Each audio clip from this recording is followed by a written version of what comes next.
Welcome to the Car Guys, and this week, yes, Ferrari has announced and launched its first FUV, Ferrari utility vehicle, the Purosangue. And obviously that means you need me to give you my frank and honest opinion on it. Go through the surprising package, its engine, its quirky features, and of course, throw in some thoughts from a Ferrari owner. Will I like it? Will I own one? Or is it an affront to everything Ferrari? Sound good? Okay, let's get into it.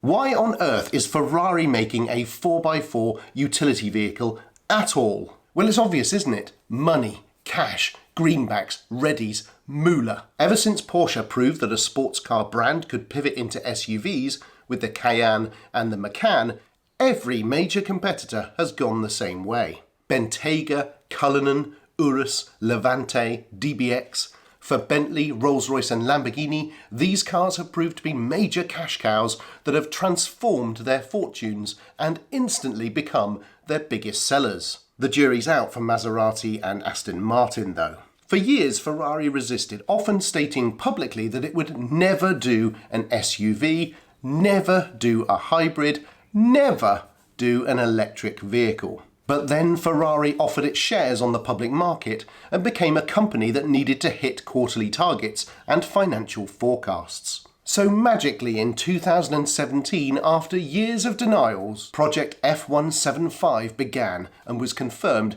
by 2018. And since then, we've all been waiting to see what they came up with. Particularly when Ferrari officially canned the mighty GTC4 Lusso in 2020 with no obvious replacement, rumours were rife that the actual replacement would be its first ever SUV. And now, at last, the Purosangue is here, which incidentally literally translates as pure blood or thoroughbred. And my God, or if you're Italian, Dio mio, is this far more of an event than we all expected. It's Ferrari's first four-door, four-seater, it's powered initially by a 6.5-litre V12 engine, and it's got frickin' suicide doors. And this coming from someone, i.e. me, who thought that the coming of a Ferrari SUV would trigger the four horsemen of the apocalypse. Let's start with the looks. Yes, it's a jacked-up four-door Roma as the spy shots suggested. The front lights, the way they are split, the proportions, it all looks like a COVID diet Roma, and it's difficult to see from the images exactly how it sits in real life. I've seen sleek shots and I've seen some dumpy shots, but that's entirely down to the camera lens and the way the images are cropped. My first impressions are surprisingly good. I actually like it. Oh, are you kidding me? And it's about as perfect a shape that Ferrari could have created given pedestrian and crash safety restrictions. I like the way the rear door is hidden, how very Alfa Romeo. The tuck-in on the doors and the side skirts on the sides cleverly pinch the profile and make it look sleeker. The front is sufficiently aggressive with its suspended dihedral surfaces, and it's got those distinctive wheel arch extensions which can be had in carbon fibre. The body has been sculpted in the wind tunnel. I mean, if you've got one at your factory, you might as well use it, right? And that means lots of aero touches for the front lights, the blades on the bonnet, a carbon fibre roof, and of course an enormous diffuser at the rear. And it's only the rear, those Roma lights and the way it looks so sad, that lets down the overall shape in my opinion. If you take the badge off the back, you kinda could be following a BMW. But I don't think anyone expected rear-hinged rear doors, allowing the entrance to the Purosangue to mimic the Rolls-Royce Cullinan. And those doors open into quite the most superb space-age cabin, an evolution on from the interior of the GTC4 Lusso, which was, of course, world-class. The cockpit is pure Roma and SF90 with all those haptic touch controls and a very obvious split between the driver and the passenger, which Ferrari calls the dual cockpit. You can also specify a full-length electrochromatic glass roof instead of carbon fibre, and you can get Android Auto and Apple CarPlay free at last.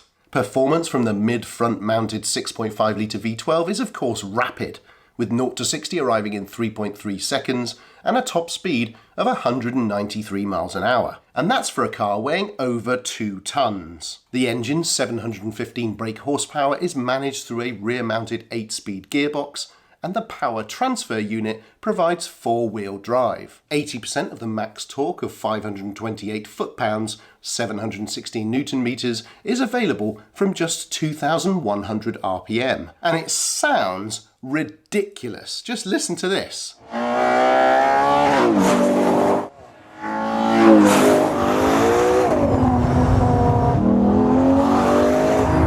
Ferrari is reportedly planning to restrict production of the Purosangue to 20% of total production so as not to dilute the company's supercars. We'll see how long that lasts.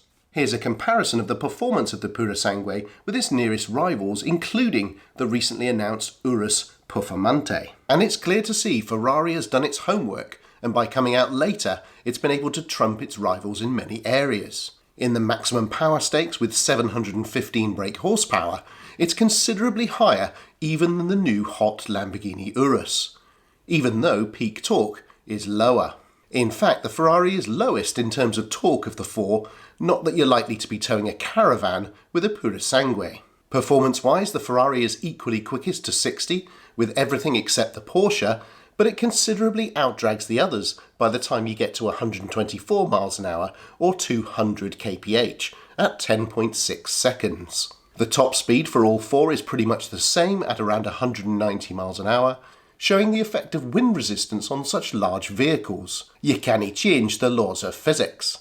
And weight-wise, as you can see, the Ferrari and Lamborghini are on the slimmer side compared to the Porsche and Aston Martin. Many Ferrari owners were secretly dreading this moment. But you cannot argue that it makes financial sense for the company and may lead to significant development in all areas that we do care about. After all, the success of the Porsche Cayenne led directly to the company's comfort in bringing back the manual gearbox and developing special edition GT cars. The success of the Purosangue, and I'm going on record to say that I think it will be a huge success, will hopefully help Ferrari continue to invest in its supercars. Would I buy such a thing? Well, up until recently, I would have said that the odds of me wanting a Ferrari SUV were roughly the same as me inserting a set of steak knives into my penis.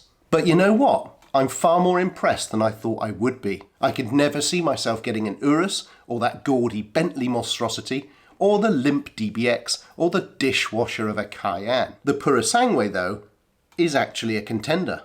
I don't hate it. I know the interior comfort will be incredible. It's from my favourite car brand, and it will annoy the hell out of environmentalists. I don't care that it's fast, and the last thing I would want to do is throw my loved ones through the sound barrier in a car weighing over 2 tons. And what about that engine? Well, I heard that the V12 engine was only going to be a special limited edition thank you to all the people who ordered Purosangues sight unseen, and that they would be quickly replaced with other engines. And you know what that means? Hybrids and full electric. Would I replace the Maybach with a Purosangue? Well, to be honest, it all comes down to price, and that is where Ferrari gets predictably silly. The basic price is expected to be in excess of £340,000. So that means £450,000 with options, and that, my friends, is Rolls-Royce Cullinan money. And there's no getting away from it. It's too much. That is a huge amount of money for a 4-seater family car, especially as anyone who has 2 kids will know that you actually need a 7-seater to cope with friends. Just ask Jason, that's why he's got a Volvo XC90. So the Purosangue is far more desirable than I thought it would be, and I'm happy to be wrong about that. As a Ferrari fan, I cannot wait to drive one, but at that price point, it's seriously off-putting. But I do wonder if the hybrids might actually turn out to be better value. In summary then, the Purosangue is pretty impressive looking. I'm very excited about it, more than I thought I ever would be. And actually, the details on the car have really taken me by surprise. I've had my Mercedes S600 for 4 years now, so I am a prime candidate for replacing it. Therefore, I'm looking forward to my local Ferrari dealer, Meridian Modena, getting in a demo car for me to actually drive. Now, that probably won't be this year, 2022, but maybe the start of 2023. Thank you for watching this episode on the new Ferrari Purosangue and my thoughts on it. Sorry it's a bit late. I was on a Welsh road trip, and personally, I think Shmee150 did a cracking job of explaining the car when it first came out. So check out his video if you haven't already. If you like what we're doing on The Car Guys, please subscribe, leave comments and likes.